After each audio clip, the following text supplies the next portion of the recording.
हाँ जी गाइस, तो एक और मंगल, एक और दंगल, बहुत सारी इंटरेस्टिंग अपडेट्स आपके लिए फिर से लेके आ गया हूं इस टेलको इंडस्ट्री की। एंड आज की जो पहली अपडेट आती है वो आती है ओपन सिग्नल की तरफ से। कायदे से ओपन सिग्नल ऐसा कह रहा है कि उन्होंने एक रिपोर्ट निकाली, उसमें 5 में से 4 मैट्रिक्स में एयरटेल जीत गया है जियो से। जिस कैटेगरी में इन्होंने लीड किया है वो है फिक्स्ड ब्रॉडबैंड नेटवर्क में। बेसिकली इस रिपोर्ट में टेलकोस की जो पूरी ब्रॉडबैंड सर्विसेज हैं उसकी सर्विस क्वालिटी को मेजर किया गया। एंड अकेला मैट्रिक जिसमें जियो सबसे आगे निकल के गया वो था स्पीड की कंसिस्टेंसी। इस एनालिसिस में देखा गया कि एयरटेल का वीडियो ब्रॉडबैंड की कैटेगरी में देखें तो अपलोड्स जो नोटिस की गई वो थी 33.3 एमबीपीएस वर्सेस जियो का 26.8 एमबीपीएस। डाउनलोड में रही 44.1 एयरटेल की एंड जियो की 33.8। And peak download speed Airtel काफी आगे निकल गया विद 213.6 एमबीपीएस, वहीं पे जियो की रह गई सिर्फ 155.3 एमबीपीएस। लेकिन जैसे मैंने बताया कि जियो अकेला कैटेगरी के अंदर जो सबसे आगे निकला वो था कंसिस्टेंसी। 71.6% टेस्ट रिजल्ट्स ने शो किया कि जो मिनिमम डाउनलोड स्पीड चाहिए रहती है एचडी वीडियोस देखने के लिए, गेम्स प्ले करने के लिए, उसमें एयरटेल को जियो ने 3.2% से बीट किया। एंड इन सारे मैट्रिक्स पे थर्ड नंबर पे गेस करो कौन रही होगी? गलत जवाब, बी नहीं बल्कि बीएसएनएल। 7 मेजर सिटीज बताई गई, Ahmedabad, Bengaluru, Chennai, Delhi, Hyderabad, Mumbai and Kolkata. In cities के अंदर 5 की ब्रॉडबैंड प्लेयर्स आइडेंटिफाई निकल के आए हैं जो कि हैं Jio, Airtel, Hathway, Excitel and alliance broadband. Airtel ने बाजी मार ली, अहमदाबाद और मुंबई में सबसे टॉप पे रहे ये। एंड हैथवे जो है वो टॉप पे रहा बैंगलोर एंड चेन्नई में। अगर सिर्फ डाउनलोड और अपलोड स्पीड की कैटेगरी में देखा जाए तो भाई बड़ा ही एक्साइटिंग सी अपडेट निकल के आएगी। एक्साइटल ने बाजी मार ली है दिल्ली और हैदराबाद के अंदर। मेरा एक्साइटल आज सफल हो गया कि भाई चलो ग्रोथ अच्छी चल रही है। वैसे एक्साइटल के बारे में मैंने एक डिटेल वीडियो बनाई थी, आफ्टर सेल सर्विस कैसे है क्या है, तो वो वीडियो मैं यहाँ पे पॉप कर दूंगा, जाके देख लेना अगर नहीं देखी हो। अगली अपडेट डीओटी की तरफ से है एंड डीओटी ने नोटिसेस इशू करे हैं वी और अडानी को।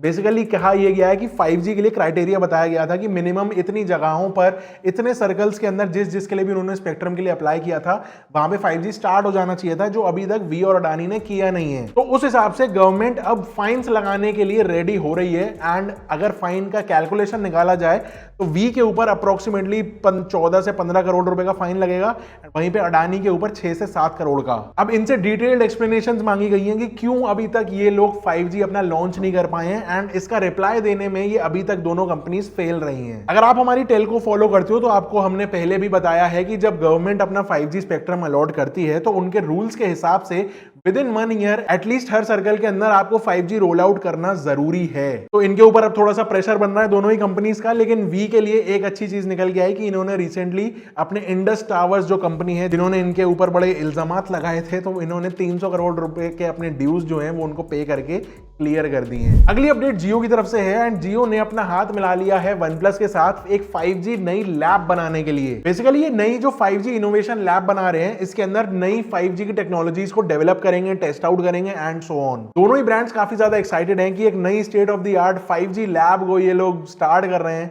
अपनी सारी तैयारियां करेंगे 5G के नए नए प्रोग्राम्स के लिए। एंड ऐसा एक जगह पे मैंने पढ़ा था कि पूरी कंट्री में जितना 5G का नेटवर्क फैला हुआ है उसमें मोर देन 70% अकेला जियो की वजह से है।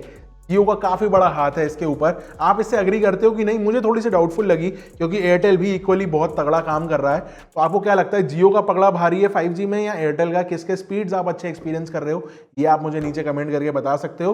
एंड हो सकता है कि जियो की इस OnePlus के साथ पार्टनरशिप से अब OnePlus के डिवाइसेस पे स्पेशल कुछ नए 5G के जियो वाले ऑफर्स और ज्यादा प्रमोट होने स्टार्ट हो जाएं। अगली अपडेट पुणे मेट्रो की तरफ से है एंड इन्होंने ना एक बड़ा ही नया तरीका निकाला है अपने फेयर्स को कम करने का।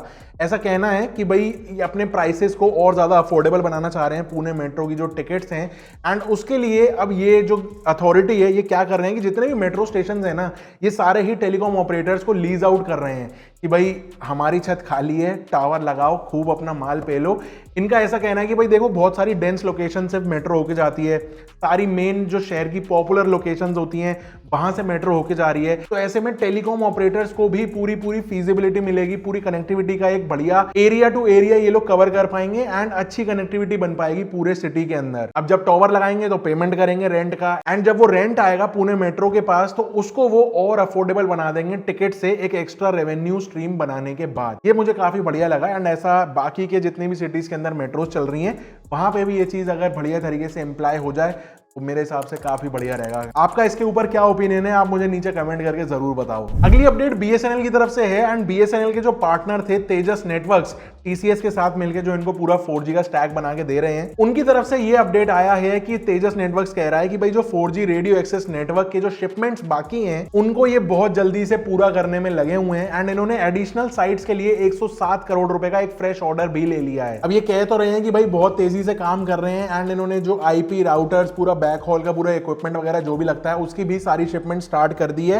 एंड बीएसएनएल के 4G को बहुत तेजी से लाने के लिए ये ढंग से लग गए हैं। लेकिन जब अश्विनी वैष्णव जी ने बोला कि बीएसएनएल का 4G दिवाली तक आएगा तो वो थोड़ा सा ज्यादा डाउटफुल हो गया था। अब मे बी मार्केट सेंटिमेंट वहां पे हर्ट हुआ हो, इसीलिए इस कंपनी ने आगे बढ़ के ये स्टेटमेंट एंड क्लैरिफाई किया है। तो मे बी मान गई चलो यार बीएसएनएल 2024 के अंदर कैसे ना कैसे 4G लॉन्च कर ही देगी। अगली अपडेट स्टारलिंक की तरफ से एंड आपको पूरा सिनेरियो पता ही होगा कि भाई ये एक डिक्लेरेशन का पूरा सिस्टम चल रहा था कि स्टारलिंक को डिक्लेयर करना है कि इनके जितने भी इन्वेस्टर्स हैं वो इंडिया के किसी लैंड शेयरिंग वाली कंट्री के साथ कोई इन्वेस्टर वहां पे रह रहा है या फिर नहीं। हालांकि इन्होंने लास्ट वीक डिक्लेयर कर दिया था कि कोई इन्वेस्टर ऐसा नहीं है जो इंडिया से लैंड शेयरिंग वाली कंट्री के अंदर है, लेकिन गवर्नमेंट को फिर याद आया कि अरे एक सेकेंड, लास्ट ईयर भी एक वेरिजोन कम्युनिकेशंस जो यूएसए कंपनी है उनका एक लाइसेंस रिन्यूअल के लिए एप्लीकेशन आया था। फिर जब उनसे पूछा तो पता चला कि वेरिजोन की जो शेयर होल्डिंग है वो पाकिस्तान, बांग्लादेश एंड हांगकांग जो कि चाइना का ही पार्ट है, इन देशों के अंदर स्टेक होल्डर्स थे। भले 1% से कम थे लेकिन फिर भी थे। तो गवर्नमेंट ने ऐसे केस के अंदर वेरिजोन कम्युनिकेशंस को ये बोला कि भाई बेहतर होगा कि आप गवर्नमेंट के अप्रूवल वाले रूट से ही आओ, हम इस तरीके से डायरेक्टली आपका जो लाइसेंस है वो रिन्यू नहीं कर सकते। अब ऐसा अगर वेरिजोन के साथ है तो स्टारलिंक के साथ क्यों नहीं? गवर्नमेंट अब फिर से यही पूरे प्रोसेस के अंदर फंस गई है एंड हाल फिलहाल मुझे ऐसा लग रहा है कि स्टारलिंक का सिस्टम अभी डिले ही रहेगा। आज की जो लास्ट अपडेट है वो इंडिया नहीं लेकिन वोडाफोन रिलेटेड है, तो मैंने कहा यहाँ पे ऐड कर देनी चाहिए। तो सीन ऐसा है कि देखो वोडाफोन सबसे पहले स्टार्ट हुई यूके से। अब जो अबू धाबी बेस्ड एक इनके स्टेट टेलीकॉम कंपनी है जिसका नाम है एमिरेट्स टेलीकम्युनिकेशंस, उनके कुछ स्टेक्स हैं वोडाफोन के अंदर जो कि नेशनल सिक्योरिटी थ्रेट हो सकता है, ऐसा ब्रिटेन का कहना है। यूके गवर्नमेंट ने अप्रोक्सीमेटली 14.6% स्टेक्स इन वोडाफोन इसको क्लियर किया एंड इस तरह से एमिरेट्स टेलीकम्युनिकेशंस के अंदर लार्जेस्ट शेयर होल्डर बन गई। अब क्योंकि वोडाफोन यूके के सेंट्रल गवर्नमेंट के लिए भी टेलीकम्युनिकेशन सप्लाई करता है तो ब्रिटेन को अब चिंता हो रही है कि भाई नेशनल सिक्योरिटी थ्रेट है ये तो हमारे लिए। एक तरफ ब्रिटेन में वोडाफोन और हचिसन का मर्जर हो रहा है जो कि $19 बिलियन की डील है, इसको लास्ट ईयर अनाउंस किया गया था, लेकिन फिर भी इसके ऊपर अभी इन्वेस्टिगेशन स्टार्ट हो रही है कि भाई क्या इतना बड़ा ग्रुप बनने से कोई बाकी कंपनीज का कंपटीशन हर्ट हो रहा है, क्या हो रहा है। ये तो देखो इंडिया के अंदर भी हुआ था तो यही चीज वहां पे भी रेप्लिकेट हो रही है एंड इस डील के बाद ब्रिटेन में 4 नेटवर्क्स थे तो वो कट के अब 3 ही रह जाएंगे। चलो इंडिया ना ऐसा ही, कहीं तो वोडाफोन बड़ा बन रहा है, हमें इसी बात की खुशी है भाई। तो आज की जो लास्ट अपडेट है वो भी फिर से वी की तरफ से ही बता देता हूँ एंड वी यहाँ पे कुछ स्पेशल लोगों को स्विगी 1 का सब्सक्रिप्शन एब्सोल्युटली फ्री दे रहा है। तो ये स्पेशल लोग वो होंगे जो वी मैक्स का पोस्टपेड प्लान 501 रुपए या फिर उससे बड़े का प्लान के ऊपर हैं। तो बेसिकली सारे के सारे प्लान 501, 701, 1101, 1001, 1151 जितने भी पोस्टपेड का पूरा लाइनअप है 500 से ऊपर वाला सबके लिए स्विगी 1 की मेंबरशिप फ्री मिल रही है। अब स्विगी 1 होने से क्या क्या मिलेगा, मतलब कि 150 रुपए से ऊपर पे 30% तक एक्स्ट्रा डिस्काउंट और फ्री डिलीवरीज इंस्टामार्ट पे 199 से अगर ऊपर का ऑर्डर है तो, एंड इस तरीके के और कुछ छोटी मोटी डील्स जो स्विगी पे चलती रहती हैं। वैसे स्विगी वाले हो या जोमेटो वाले ये तो बता देना नीचे। एंड आज की इस वीडियो के अंदर इतना ही था। अगर पसंद आई हो तो वीडियो को लाइक कर देना, सब्सक्राइब कर देना चैनल को and I will see you in the next one. Till then stay safe, stay sarcastic, see ya, take care and goodbye।